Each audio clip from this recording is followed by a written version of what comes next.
Bueno, justamente eso es una de las cosas que quería comentar, porque yo me quedé muy impactado con lo que vos mandaste el otro día sobre los determinantes de los costos y cómo no había inventado los costos en salud, ¿no? Y bueno, ya sabemos el tema del costo del medicamento, que está disparado, el costo del medicamento se regula como quiere el mercado, pero lo que me llamó la atención es que había un rubro que decía anestesiología y un rubro abajo que decía el recurso humano, más o menos, como para decirte así. Claramente diferente, recurso humano era el último, era el más bajo, y anestesiología estaba en el medio como marcando un costo, ¿no? Y esto es muy interesante porque el único salario, digamos, aceptable que el profesional de la medicina tiene hoy es el del anestesiólogo, sobre todo cuando uno lo compara con el resto, ¿no? Y yo decía, ¿no será que nuestro presupuesto de salud o nuestros costos de salud están disminuidos por lo poco que se remunera al recurso humano, por un lado? Y por otro lado, como vos decís, no existe el tema de cómo asegurar que el recurso humano siga teniendo la calidad que tenía, porque no está incluido, y esto lo discutimos mucho con Jorge Pichino, no está incluido dentro del salario ni esta protección que se le da para que se siga formando, más el lucro cesante, más el trabajo en lugares críticos, más el trabajo en lugares austeros, que deberían tener alguna remuneración diferencial. Entonces, me gustaría saber vos qué opinás. A mí me dicen los gremialistas que el único manejo, la única forma de actualizar el salario es hacerlo por la paritaria, pero digo, si la paritaria te llegara a pagar lo mismo que aumentó la inflación y te la pagan en 3 cuotas con 6 meses de diferencia, ya ese aumento no es el mismo que la inflación y además vos seguís cobrando lo mismo proporcionalmente que cobrabas antes porque el poder adquisitivo sigue siendo el mismo. Así que ahí no se resuelve. Y estoy hablando del salario del profesional de salud, no solamente del médico. Me gustaría saber vos qué opinás de esto que estamos hablando. Mira, yo creo que en alguna medida, a fuerza de decir una frase hecha, es que el recurso humano de salud es la variable de ajuste del sistema. ¿Viste? No, no, no voy a ganar el premio Nobel por mi frase, claramente. Pero acá hay una cuestión muy sencilla. Hay variables que son controlables y variables que no son controlables. ¿Viste? Esto cualquier economista lo podría entender, pero no nos hace falta ser economista para entender estas cuestiones. Son de sentido común puro. Hay variables que tienen que ver con el crecimiento del costo de la salud, que son variables internacionales, que no son de la Argentina.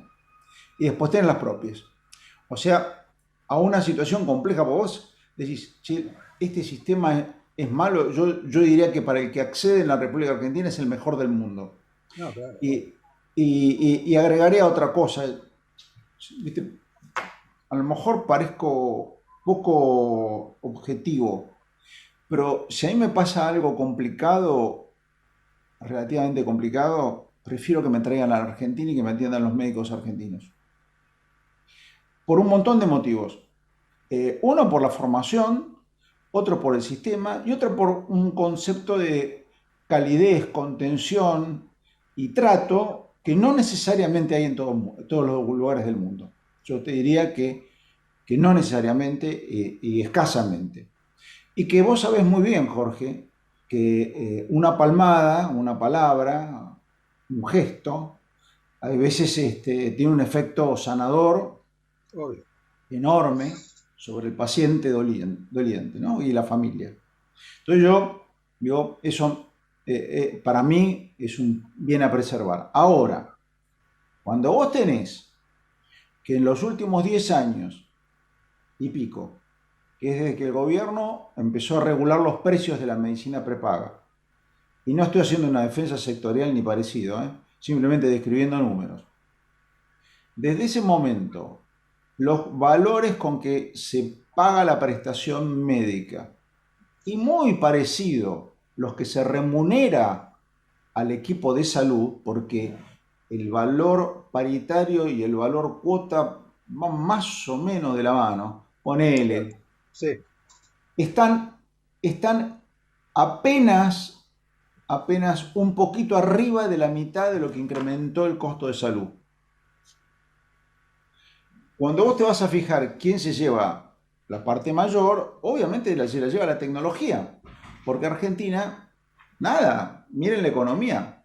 Cuando vos vas a comparar, en términos relativos, nuestros salarios están muy por debajo de lo que eran otrora. En algún momento tuvimos el PIB per cápita más alto del mundo, o uno de los más altos del mundo, y lo fuimos perdiendo con el tiempo. Cuando eso sucede, tu capacidad, tu poder adquisitivo, se disminuye. A lo mejor disminuye mucho contra las variables del país, pero disminuye mucho más contra las variables externas. Cuando Claro. vos querés ir a comprar un tomógrafo sigue valiendo entre 700, 800, 900 mil dólares. Un equipo de PET vale 2,5 millones de dólares, un equipo de radioterapia lo mismo. Ahora, cuando vas a pagar la prestación se quedó atrasada como un 40%. Entonces vos decís, ¿qué haces? ¿Lo repongo o no lo repongo? Bueno, en general los equipos acá se reponen mucho más lento que en los lugares del mundo. En algunos lugares a los 3, 4, 5 años los dan de baja directamente, no importa que no que anden bien, y los venden, nos Sí, lo sí, venden sí. a No, en nosotros. Estados Unidos lo tenés que cambiar cada 2 años por lo menos. Claro.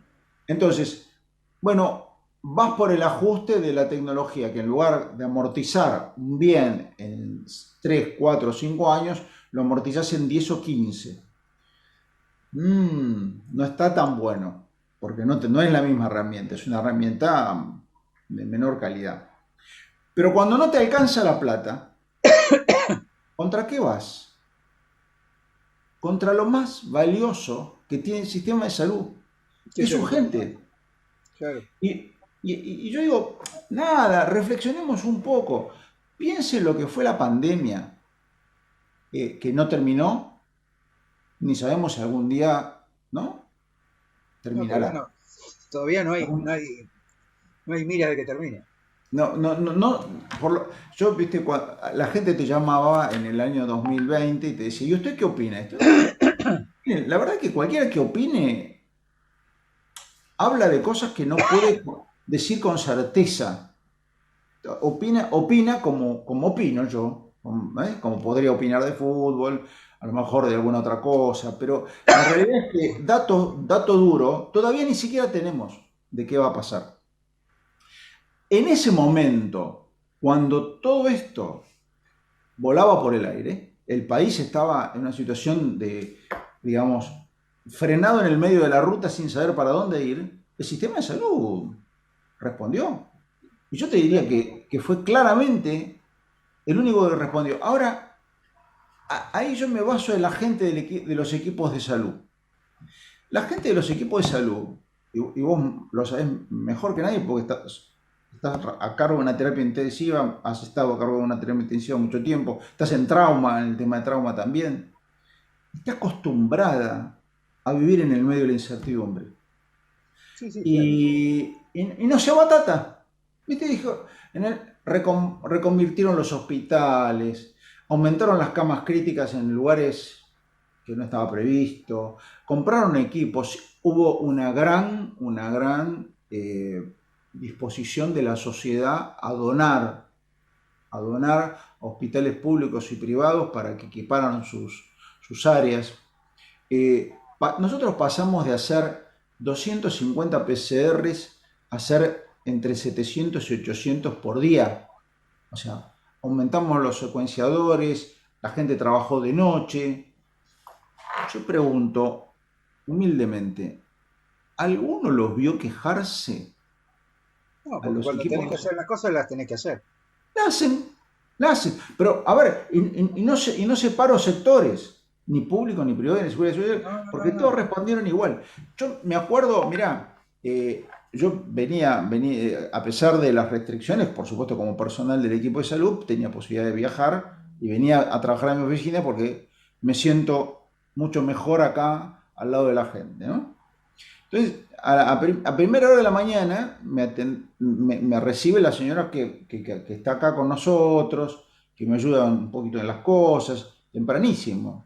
Y le digo, Isa, ¿qué hace tan temprano? ¿Cómo hace para llegar tan temprano acá? Me dice, sí, ¿te acordás que había retenes, no? Retenes, complicaciones, te pedían documentación para poder viajar. Y sí, salgo como a las 4:00 de la mañana. Claro, Ahora vos la veías y estaba impecable, ¿viste? Ni se le ocurrió quejarse de que tenía que levantarse temprano. Y ahí voy.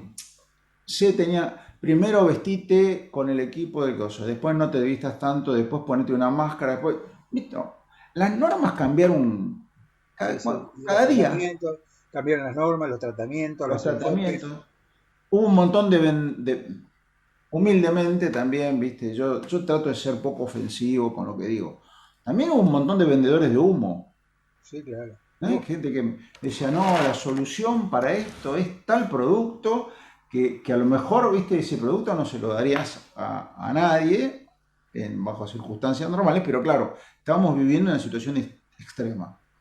Te digo, aún así, cuando yo miro a los otros sectores, ¿no? A los otros sectores de la política, del funcionamiento del Estado, yo digo, chapó para la salud. ¿Eh? Porque además la gran mayoría tuvo que venir a trabajar, salvo situaciones excepcionales. Yo lo jorobo con un tema que es el siguiente. Yo mido el ausentismo de cualquier empresa. El ausentismo en general varía, depende de la actividad. Nosotros tenemos un ausentismo que ronda 2-3%. ¿Cuánto fue el ausentismo en el medio de la pandemia cuarentena? El más bajo. Salvo por el COVID, salvo por el COVID, el mismo que en circunstancias normales, 2,7, 2,8, por ahí. Entonces quiere decir que la gente no se aprovechó de una circunstancia que dice, no, bueno, hay una norma que dice que solamente mandamos a la casa a las personas que eran personal de riesgo. Claro.